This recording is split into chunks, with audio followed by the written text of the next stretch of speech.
Prosím tě, já jsem se tě chtěla zeptat, jaký i se píše ve slově tráva? Jako měkký i. No, jestli měkký nebo tvrdý. Tráva bez trávy, jako žena bez ženy. Tráva. Tráva, jaké i?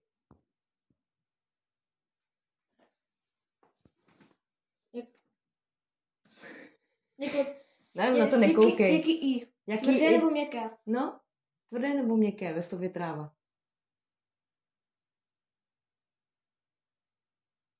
Jak jsi říkala? Jo. Tvrdá.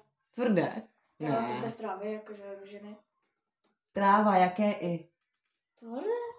Tráva.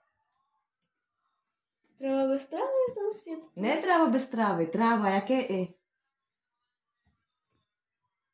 Ve slově tvrdé? tráva. Tvrdé, jo? Jsi si tím jistý? Já si taky myslím. Tráva. Tvrdé i. Tvrdé i, jo? Ty tam slyšíš nějaké i? Tráva. Trávy. Ale tráva, jaké i? Žádný. No. Ty jo, mi